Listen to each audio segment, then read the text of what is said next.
Hi hello నమస్తే మన తెలుగింటికి మొదటికి స్వాగతం. ఈరోజు నేనైతే మా అక్క వచ్చింది కదా, తనకైతే పచ్చళ్ళు అంటే బాగా ఇష్టము.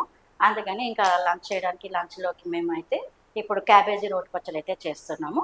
అది నేను ఎలా తయారు చేస్తానో చూపించడానికి మేము ముందుకు వచ్చానండి. ఇప్పుడు ఈ క్యాబేజీ అయితే ఒక చిన్న తీసుకున్నాను, ఒక 250 గ్రామ్స్ అట్లా ఉంటుంది. ఈ క్యాబేజీని అయితే ముందే నేను కడిగేసుకొని కోసి పక్కన పెట్టేసుకున్నాను. ఇప్పుడు ఈ క్యాబేజీ రోటి పచ్చడి ఎలా చేయాలో ప్రాసెస్ అనేది మీకు చూపిస్తాను రండి. ముందైతే మనం స్టవ్ ఆన్ చేసుకొని ఫస్ట్ అయితే మనం పోపు పెట్టేసుకోవాలి. ఈ పోపుకి అయితే నేను ఆయిల్ పోసుకున్నాను. ఈ ఆయిల్ హీట్ ఎక్కిన తర్వాత మొత్తం మనం పోపు సామాను అన్నీ వేసేద్దాము. ఆయిల్ హీట్ ఎక్కిందా? ఆయిల్ హీట్ ఎక్కిపోయింది. ఇప్పుడు పోపు సామాను మిక్స్ చేసి వేసేద్దాం. కావాలి ఫస్ట్ ఆవాలు జీలకర్ర వేసేద్దాము. ఆవాలు మనం ఒక 1/2 కిలో వరకు తీసుకున్నాం కాబట్టి ఆవాలంటే ఒక చిన్న స్పూన్ వరకు వేస్తున్నాను. అలాగే జీలకర్ర కూడా ఒక చిన్న స్పూన్ అండి, ఒక స్పూను. ధనియాల మటుకి ఒక 2 స్పూన్ల వరకు వేసుకోవాలి.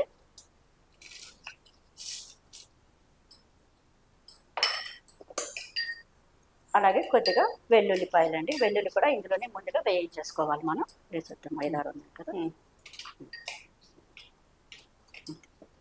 ఇవి కొంచెం ముందు వేయించేసుకొని ఇవి కొంచెం వేగిన తర్వాత ఇందులోకి మనము పచ్చెనపప్పు మినపప్పునండి, ఇవి కూడా ఒక్కొక్క స్పూన్ చేసి పెట్టుకున్నాను నేను పక్కనే.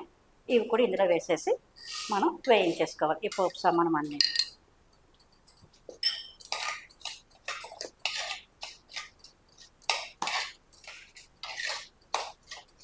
వేగుతున్నాయి కదా ఇంకా. ఇవి వేగాక తీసి పక్కన పెట్టుకున్నాక మిగతా పని చేసుకోవచ్చు. పచ్చిమిర్చి క్యాబేజీ అనేది 2 కలిపి ఒకటేసారి మనం మళ్ళీ వేయించేసుకోవాలి. ఇది అయిపోయి తీసి పక్కన పెట్టేద్దాము, అప్పుడు అందులో వేయిద్దాం అవి. ఇవి మొత్తం ఈ పోపు అనేది మొత్తగా వేగిపోయిందండి, అయిపోయింది. ఇప్పుడు దీన్ని తీసి మనం పక్కన పెట్టేసుకోవాలి.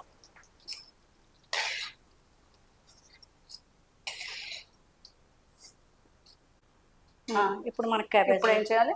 క్యాబేజీ వేసేద్దాం. ఇందులో వేసేస్తే ఈ ఆయిల్లోనే క్యాబేజీ అనేది వేయించేద్దాం.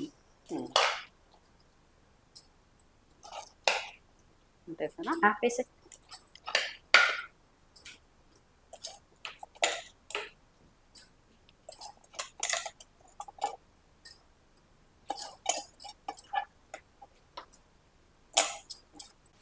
ఒక స్పూన్ పసుపు వేస్తే. స్పూనా? ఒక స్పూన్, హాఫ్ స్పూన్ సరిపోతుంది. మొత్తమైనా చాలా వేస్తే సరిపోతుంది.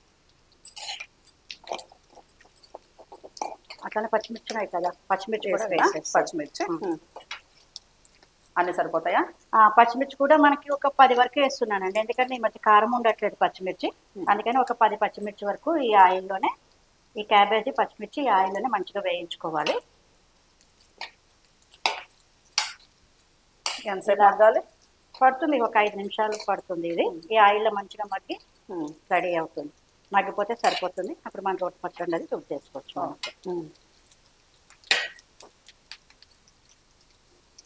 ఒక 2 నిమిషాలు మగ్గినాక అప్పుడు కొంచెం ఇందులో సాల్ట్ వేసేద్దాము. సాల్ట్ వేయంగానే ఇందులోకి వాటర్ దిగుతుంది కాబట్టి ఆ వాటర్లోనే కొంచెం ఇది మగ్గినట్టు అవుతుంది క్యాబేజీ అన్నది. స్పెషల్గా నీళ్ళు పోయక్కర్లేదు, ఇంకా నీళ్ళు ఏమయ్యండి. ఇంకా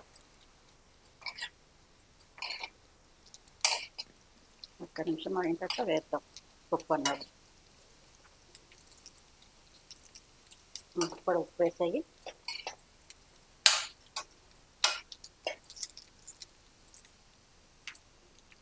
చాలా ఇంకా వేయి, ఇంకొక కొంచెం.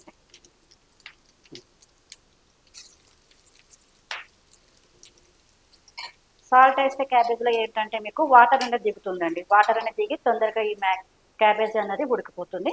అందుకని ఇలాగా సాల్ట్ తొందరగా వేసేసుకుంటేనే మంచిది క్యాబేజీకి. ఇప్పుడు ఈ వాటర్ అనేది దిగి ఈ వాటర్లోనే కొద్దిగా ఇది మగ్గుతుంది.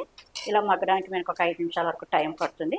అది కూడా కొంచెం మీడియం ఫ్లేమ్లోనే పెట్టండి. హై ఫ్లేమ్లో పెడితే కనుక క్యాబేజీ అనేది మాడిపోతుంది. మీడియం ఫ్లేమ్ మీద కొంచెం ఒక 5 నిమిషాలు దీన్ని మగ్గనిద్దాము.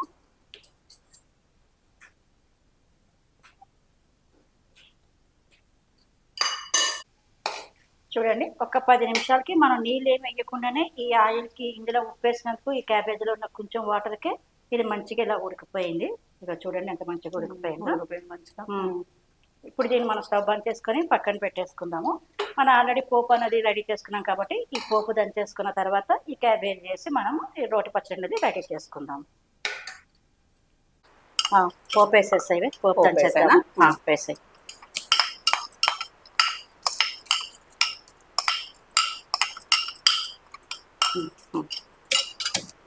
ఈ రోటి పచ్చళ్ళకి ముందు మనమైతే పోపు ఎప్పుడైనా సరే పోపు అనేది ముందు దంచుకోవాలండి. ఎందుకంటే మళ్ళీ పోపు కొంచెం గట్టిగా ఉంటుంది కదా, ఇది ముందు నలిగిన తర్వాత అప్పుడు క్యాబేజీ అది వేయాలి. మనం దంచుదాం బాగా మెత్తగా అయ్యే వరకు. ఈరోజు సండే మీ ఇంటికి వచ్చిన వాళ్ళ మంచి క్వాలిటీ ఆఫ్ టైం అవుతుంది. లేదా ఇప్పటికి ఇంట్లో కూర్చొని టీవీ ముందు కూర్చొని ఉండేవాళ్ళము. ఇప్పుడు ఇలా మీ ఇంటికి వచ్చిన వాళ్ళు మంచిగా పాతకాలం రుచులు పాతకాలం పద్ధతులు అన్నీ జరుగుతున్నాయి. ఈ క్యాబేజీ పచ్చళ్ళు తినటం వల్ల ఏంటి లాభం ఏముండొచ్చు? క్యాబేజీలో సి విటమిన్ ఉంటుంది. సి విటమిన్ ఉంటుంది. మళ్ళీ బోన్స్ కూడా బాగా హెల్త్ మీద ఉపయోగపడుతుంది. అసలు ఈ కాలంలో లేడీస్ కాబట్టి బోన్ హెల్త్ సరిగ్గా ఉండట్లేదు. బోన్స్ బాగా పనిచేస్తుంది. మళ్ళీ హార్ట్ కూడా మంచిది. హార్ట్ మంచిదా? ఇది మళ్ళీ మంచిది. ఇందులో పొటాషియం కూడా ఉంటుంది. విటమిన్ కే కూడా ఉంటుంది. అది కూడా ఎందుకంటే ఈ కాలంలో అందరికి హెల్త్ సరిగ్గా క్యాలరీస్ కూడా చాలా తక్కువ ఉంటుంది మనకి. అవునా? మరి క్యాబేజీ అందుకనే ఇప్పుడు క్యాబేజీ పిల్లలు తినప్పుడు ఇలా పచ్చళ్ళ కింద చేసి పెడితే క్యాబేజీ మళ్ళీ మనకి మామూలుగా అయితే తినరు కదా పిల్లలు. క్యాబేజ్ వాసన చూస్తేనే పడదు పిల్లలకి. అలాంటి వాళ్ళకి ఇలాగ పచ్చడి కింద చేస్తే అది మనకి ముక్కల కింద తగలదు కాబట్టి పిల్లలు కూడా ఈజీగా మంచిగా తింటారు. అందులో రోటి పచ్చడి ఇంకా మంచిది. మిక్సీలో వేసిన దానికన్నా రోటి పచ్చళ్ళు వేస్తే టేస్ట్ అనేది బాగా వస్తుంది కదా, అట్లా కూడా మంచిగా వస్తుంది, పిల్లలు తింటారు. ఇవన్నీ చూస్తుంటే మన చిన్నప్పుడు సరదా సమ్మర్ హాలిడేస్ గుర్తొస్తున్నాయి. చిన్నప్పుడు అన్ని చేసేవాళ్ళం, అప్పుడు బాగా చేసుకునే వాళ్ళం అన్ని. ఇప్పుడేమో అసలు కాలానికి ఏం చేయట్లేదు. నిజైనా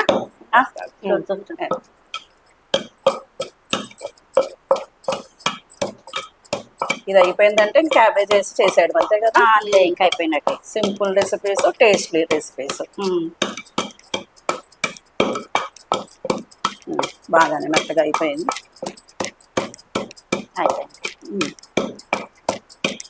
ఇది కొంచెం మెత్తగా అయిపోయింది కదా. ఇప్పుడు ఇందులో మనం చింతపండు వేసేద్దాం. ఇందులోకి చింతపండు కూడా పరిపు ఎక్కువ అవసరం లేదు. ఒక చిన్న నిమ్మకాయ సైజు ముందే నానబెట్టి పక్కన పెట్టేసినాను. ఈ చింతపండు అనేది ఇందులో వేసేసి ఒకసారి మళ్ళీ దంచుకుందాం.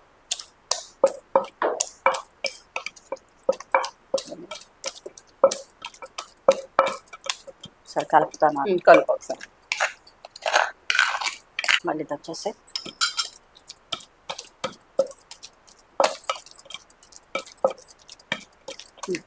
చూపించదు.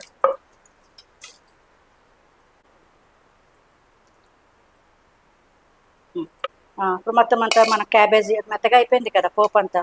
ఇప్పుడు ఈ క్యాబేజీ కూడా ఇందులో వేసేసి మొత్తం దంచుదాం. మనం దంచేస్తాయి.